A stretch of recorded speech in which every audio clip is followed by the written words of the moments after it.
Last class में cultural revolution तक हमने स्टडी किया था। उसके कंटिन्यूएशन में आगे बढ़ते हैं। Post reform period after 1978। Reforms were introduced voluntarily. Reforms were gradual experimental approach. Key reforms were agriculture, commune land was divided. हमने बात की थी कि चाइना की जो सारी एग्रीकल्चर पर्पस के लिए लैंड अवेलेबल थी उसको कम्यून्स में डिवाइड कर दिया गया था। नियरली 26,000 कॉम्यून्स बनाए गए थे और एक कॉम्यून फर्दर कुछ प्लॉट्स पे डिवाइड कर दिया गया था।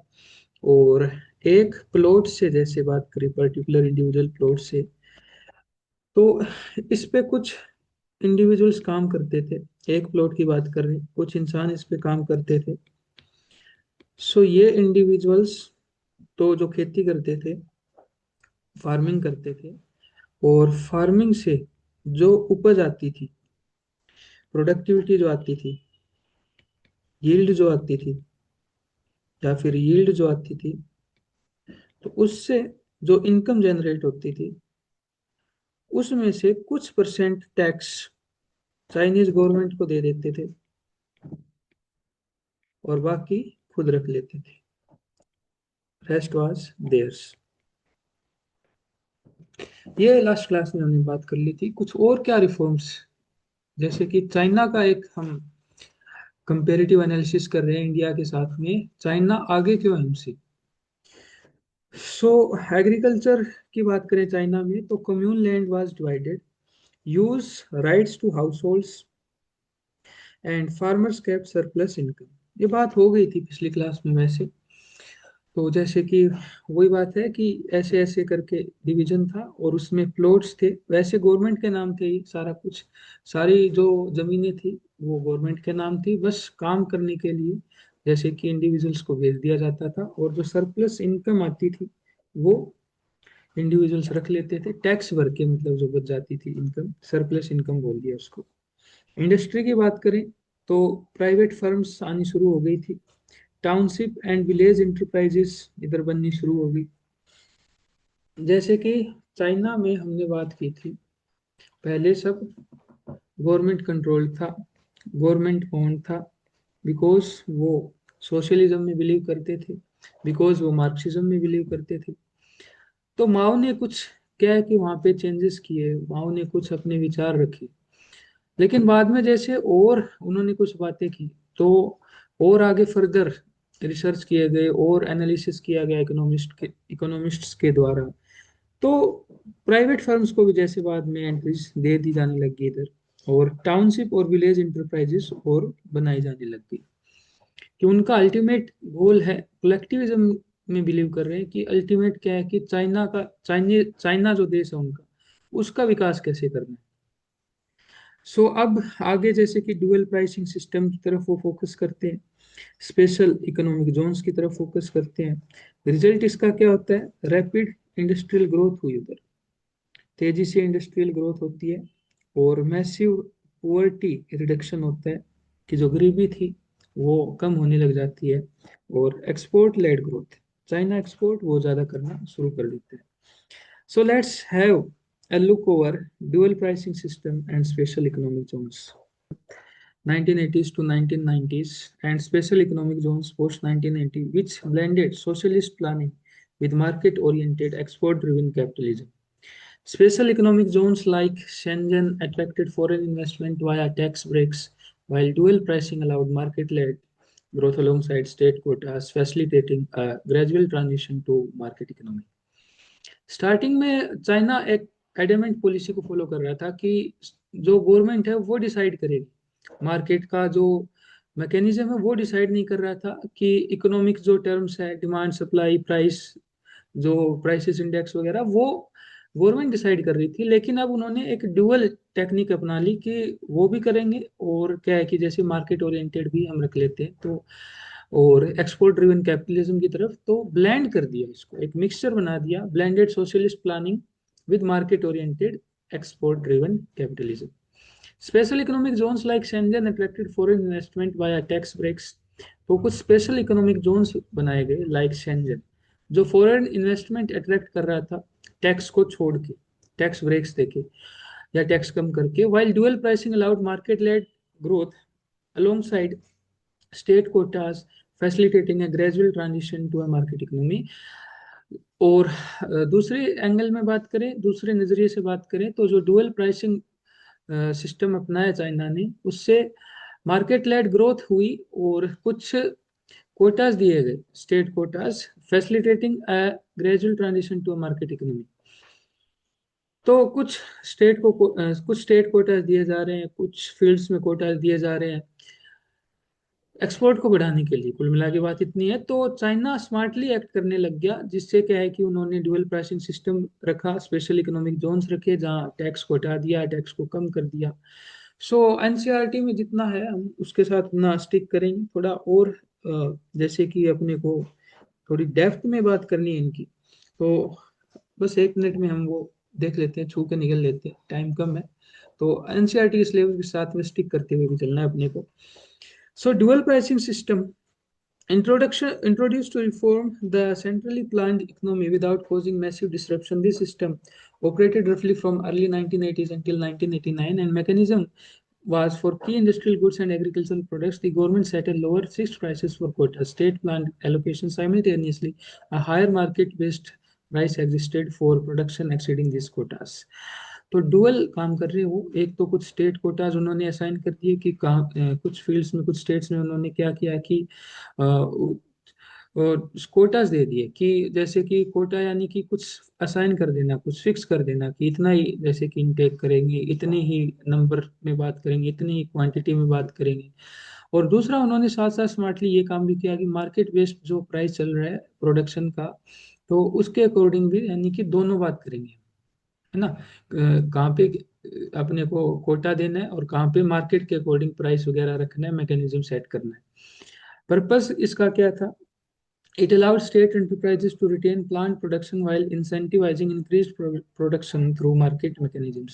स्टेट का, देश का, राष्ट्र का, गवर्नमेंट का भी कंट्रोल रहे और मार्केट जो सारी है वैसा भी उनका कंट्रोल बना रहे। आउटकम क्या है? It stimulated production and eventually enabled the transition toward a fully market driven pricing system as the market track expanded. तो जो एक एडमेंट नजरिया था कि गवर्नमेंट कंट्रोल कर रही थी सारी, ये इन्होंने शिफ्ट किया स्मार्टली 1989 के अराउंड, और जैसे कि जो मार्केट डिसाइड कर रही थी उसकी तरफ बढ़ने लग गए चाइनीज लोग। स्पेशल इकोनॉमिक जोन्स जो बनाए इन्होंने, जैसे इनिशियल एससीजीज बनाए इन्होंने 1980s में, Shenzhen, Zhuhai, Shantou, Xiamen were the first region for their proximity to Hong Kong, Macao and Taiwan. तो जो हांगकांग में क्या हुआ, ताइवान के आसपास शेंजन जो है, सेंटो, शियामिन के, इनको पहले चूज किया गया कि यहाँ पे कुछ कोटास दे दिए जाएंगे कि शेंजन स्टेट है, जुहाई स्टेट है, सेंटाओ स्टेट है, शियामिन स्टेट है, जो मतलब हांगकांग के, मैकाओ के और ताइवान के पास है। तो इनमें कम टैक्स लगेगा, एक्सपोर्ट करें, इंपोर्ट करें, इनके साथ में बिजनेस करें फॉरेन कंट्रीज के साथ में। तो कुछ स्पेशल इकोनॉमिक जोन्स बना दिए जहाँ टैक्स कम लगेगा, बात इतनी है। तो एनसीईआरटी में हम इतना ही एक फोकस रख रहे हैं, अपना लिमिट रख करेंगे अपने आप को, थोड़ा समय कम है। सो बस अपने को एनसीईआरटी के पर्सपेक्टिव से एक बार स्टडी करनी है, बाद में कुछ फर्दर किसी को, स्टूडेंट को बात करनी है। So approach to me in approach to me during the class time, और फिर हम उस पर बात करेंगे आगे टॉपिक पे। सो अब पाकिस्तान की हम बात करें, डेवलपमेंट स्ट्रेटेजी ऑफ पाकिस्तान। तो पहला फेज जैसे कि पाकिस्तान का देखिए 1950 से 1960 के अराउंड, फिर 1970 के बाद, फिर 1980 के बाद, और जैसे कि रिफॉर्म्स पीरियड आया 1988 में।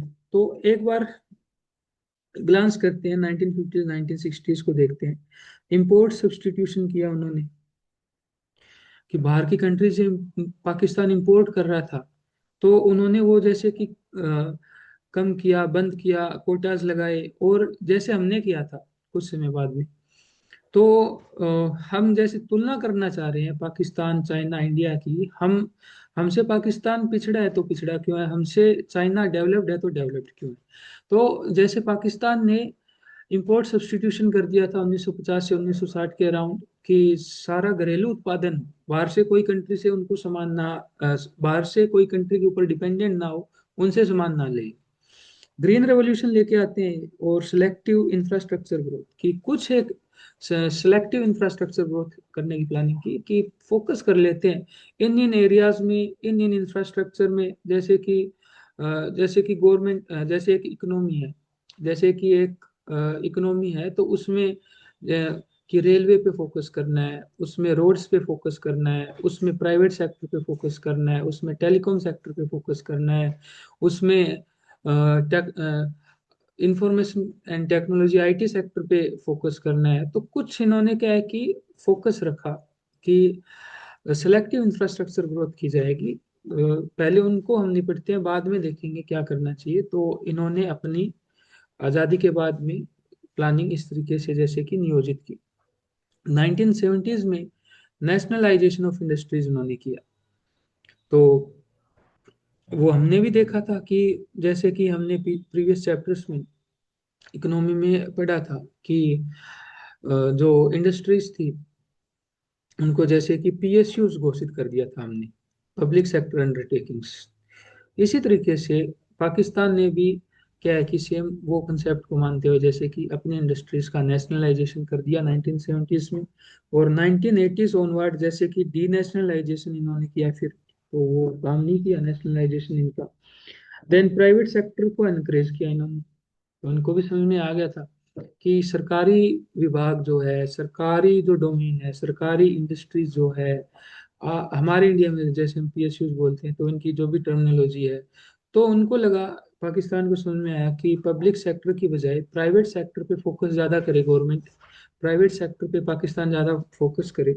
तो इन्होंने सराहना दी, एनकरेज किया कि प्राइवेट सेक्टर को आगे लाया जाए कोई ना कोई तरीकों से। Heavy dependence on foreign add and worker remittances. तो इस दौरान 1980s के अराउंड विदेश कुछ पैसा दे के पाकिस्तान की मदद कर, विदेश जो फॉरेन कंट्रीज थी पाकिस्तान के लिए फॉरेन एड्स के ऊपर ही डिपेंडेंट थे। और जो भी मतलब कि नॉन पाकिस्तान कंट्री थे, जो विदेश थे, जो जैसे चाइना से पाकिस्तान फंड लेता है, जैसे अमेरिका से फंड लेता है, तो फॉरेन फंडिंग के ऊपर क्या है कि पाकिस्तान डिपेंड कर जाता है इस दौरान। और जो जैसे कि रेमिटेंस जो बाहर पाकिस्तान से कोई रह रहा है, कहीं और जाके वो रहने लग गया, वहाँ का रेजिडेंट बन गया, तो उसकी जो फैमिली है उसके लिए कुछ वो इनकम भेज रहा है, रेमिटेंस भेज रहा है। या फिर जैसे कि कोई और XYZ रीजन से पाकिस्तान में बाहर से पैसा आ रहा है, तो इनके ऊपर बाहर के देशों के फॉरेन एड के ऊपर और वर्कर रेमिटेंसेस के ऊपर जैसे 1980s में पाकिस्तान डिपेंड करता है। रिफॉर्म्स लाए गए इसी कारण 1988 में। IMF और वर्ल्ड बैंक क्या है कि जैसे कि इन्होंने रूपरेखा गाइडलाइन घोषित की, निकाली IMF ने, वर्ल्ड बैंक ने, तो उसके अकॉर्डिंग देशों को मानना पड़ता है। तो पाकिस्तान ने IMF वर्ल्ड बैंक की जैसे कि उन दिशा निर्देशों को माना और उसके अकॉर्डिंग 1988 में रिफॉर्म्स लाने शुरू करता है। ग्रोथ क्या है कि अनस्टेबल रहती है इस दौरान 1988 में, कि कभी बढ़ गई कभी घट गई, फ्लक्चुएट होती गई, ऐसे अनस्टेबल थी। सो यहीं तक रखते हैं, बाकी हम और अब जैसे कि तुलना करेंगे तो कल अच्छे से स्मार्ट बोर्ड पे करेंगे इसको, वहीं पे ज़्यादा क्लैरिटी आएगी। सो यहीं तक रखते हैं, बाकी हम नेक्स्ट क्लास में करेंगे।